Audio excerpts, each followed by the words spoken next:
Hi hello నమస్తే welcome back to Teju kitchen recipes. ఈరోజు సింపుల్గా చాలా టేస్టీగా ఎలాంటి పప్పులు యూస్ చేయకుండా తోటకూర కూర ఇలా ప్రిపేర్ చేసుకోండి. చాలా టేస్టీగా ఉంటుందండి. రైస్లోకైనా చపాతీలోకైనా. దానికోసం ఒక కట్ట తోటకూరని నీట్గా కట్ చేసుకొని వాష్ చేసుకోవాలండి. విసుకేమీ లేకుండా ఒక కుక్కర్ గిన్నెలోకి వేసుకొని ఇందులోకి ఉడకడానికి 3/4 గ్లాస్ వాటర్ వేసుకోండి.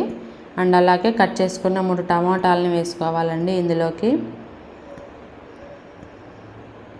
అండ్ అలాగే ఒక పెద్ద సైజు ఆనియన్ని కట్ చేసుకొని వేసుకోవాలి. 4-5 పచ్చిమిర్చి కట్ చేసుకొని వేసుకోండి.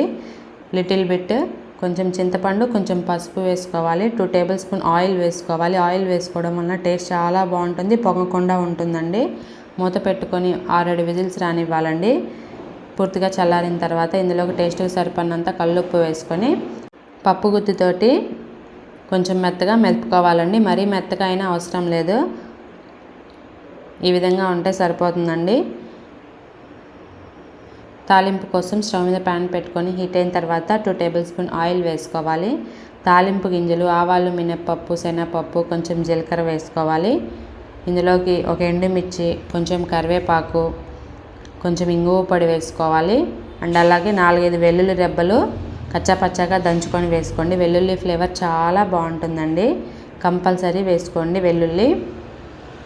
తాలింపు అంతా ఫ్రై అయిన తర్వాత పప్పులోకి వేసుకోవడమేనండి. మీరు ఫస్ట్ టైం కనుక మన ఛానల్ని చూస్తున్నట్లయితే లైక్ చేసి సబ్స్క్రైబ్ చేయండి ఫ్రెండ్స్.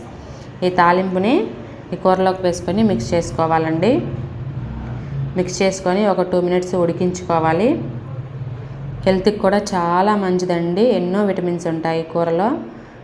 డైరెక్ట్గా ఇలా ఆకుతోటి కూర చేసుకొని ప్రిపేర్ చేసుకొని తింటే లాస్ట్లో కొంచెం కొత్తిమీర వేసుకొని మిక్స్ చేసుకొని స్టవ్ ఆఫ్ చేసుకుంటే వేడివేడిగా మనకి తోటకూర కూర రెడీ. మీకు మా వీడియో కనుక నచ్చినట్లయితే లైక్ చేసి సబ్స్క్రైబ్ చేయండి ఫ్రెండ్స్. మీ ఫ్రెండ్స్ రిలేటివ్స్కి షేర్ చేయండి, కమెంట్ చేయండి. Okay friends, thanks for watching.